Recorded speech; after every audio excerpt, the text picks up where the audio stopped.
Exode chapitre 4 traduction Louis II.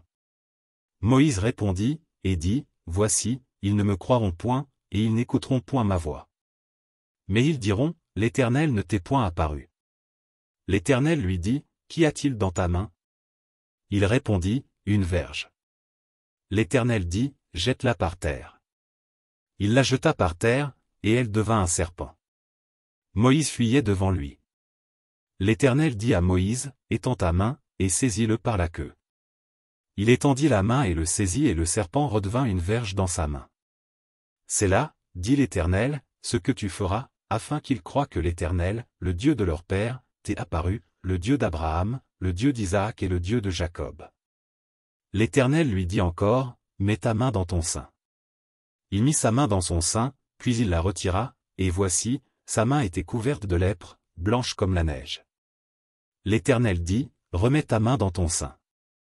Il remit sa main dans son sein, puis il la retira de son sein, et voici, elle était redevenue comme sa chair. S'ils ne te croient pas, dit l'Éternel, et n'écoutent pas la voix du premier signe, ils croiront à la voix du dernier signe.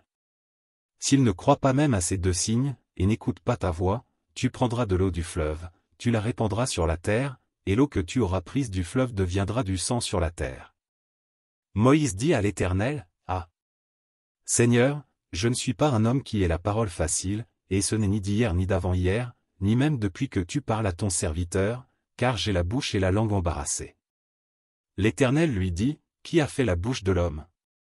Et qui rend muet ou sourd, voyant ou aveugle? N'est-ce pas moi, l'Éternel? Va donc, je serai avec ta bouche, et je t'enseignerai ce que tu auras à dire. Moïse dit, Ah!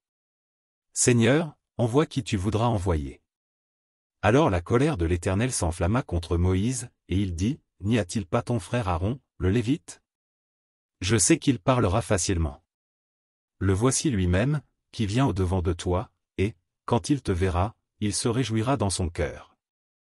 Tu lui parleras, et tu mettras les paroles dans sa bouche, et moi, je serai avec ta bouche et avec sa bouche, et je vous enseignerai ce que vous aurez à faire. Il parlera pour toi au peuple, il te servira de bouche, et tu tiendras pour lui la place de Dieu. Prends dans ta main cette verge, avec laquelle tu feras les signes.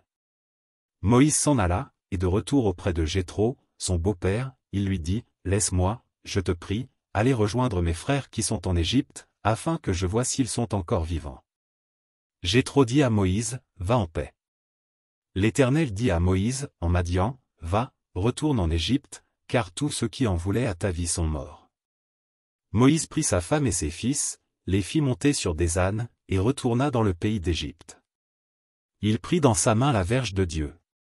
L'Éternel dit à Moïse, en partant pour retourner en Égypte, Vois tous les prodiges que je mets en ta main, tu les feras devant Pharaon. Et moi, j'endurcirai son cœur, et il ne laissera point aller le peuple. Tu diras à Pharaon, Ainsi parle l'Éternel, Israël est mon fils, mon premier-né.